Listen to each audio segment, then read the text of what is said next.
¿Es cierto que la mujer de Job le dijo maldice a Dios y muérete? Es la pregunta de uno de mis estudiantes de último año de hebreo.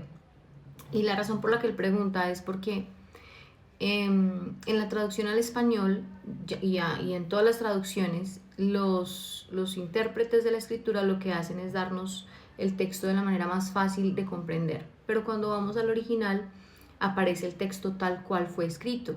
Y en el texto tal cual y en el texto tal cual fue escrito, a la final ella no le dice maldice a Dios y muérete. De hecho, ella termina utilizando el verbo barak. Y barak significa bendecir. Entonces realmente lo que el autor de Job escribió fue bendice a Dios y muérete. Entonces, al fin, ¿qué? ¿Ella le dijo que bendijera a Dios o que le dijo que lo maldijera? Y si le dijo que lo maldijera, ¿por qué escribieron que lo bendijera? Bueno, la respuesta nos la da el texto original. Cuando aparecen ese tipo de dudas, entonces podemos consultar la Biblia hebraica desde el original. Entonces, esta imagen que tienen acá es esta que yo tengo acá.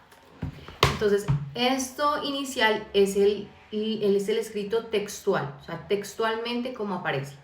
Y textualmente lo que dijo la mujer de Job fue Barak Elohim, como bendice a tu Dios. Pero entonces, si ella dijo bendice a tu Dios, ¿por qué los traductores cambiaron todo el sentido y colocaron maldice a tu Dios? Entonces, acá abajo, en la Biblia hebraica, encontramos, bueno, la Masora Magna, que lo pusieron los masoretas y tal vez en otro video podemos hablar de eso, pero aquí más abajito, las últimas letricas, estas de acá, se llaman el aparato crítico. Y en el aparato crítico entonces encontramos unas letras en latín que nos dan las referencias y nos dicen por qué razón los traductores utilizaron esto. Y las referencias nos aparece una C y una F que nos dice compare, compare con, y nos lleva a mirar el capítulo 1, versículo 5 de Job. Y aparece la misma situación. En esta ocasión Job está hablando de sus hijos. En esta ocasión Job está orando por sus hijos y él literalmente en el texto también dice Barak Elohim, literalmente dice por si han bendecido a Dios, pero otra vez los traductores escriben por si ellos han blasfemado contra Dios.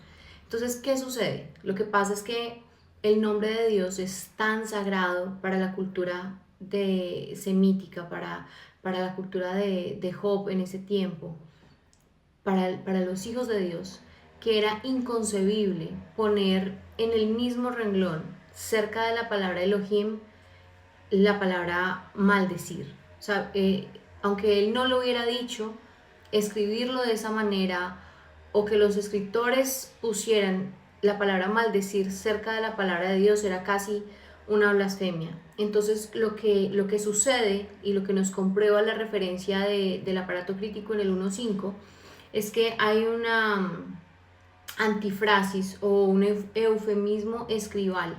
¿Qué quiere decir eso? Es una figura retórica a través de la cual las personas en el contexto sabían que lo que ella había dicho audiblemente es maldice a Dios y que lo que Job había orado es por si ellos blasfemaron el nombre de Dios, pero al escribirlo por la santidad del nombre de Dios no podían hacerlo de esa forma literal, así que lo cambian por la palabra Barak, pero en el contexto ellos sabían que lo que se dijo fue maldice a Dios.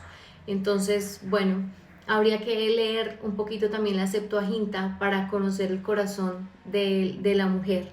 Y esto es lo precioso de la Biblia.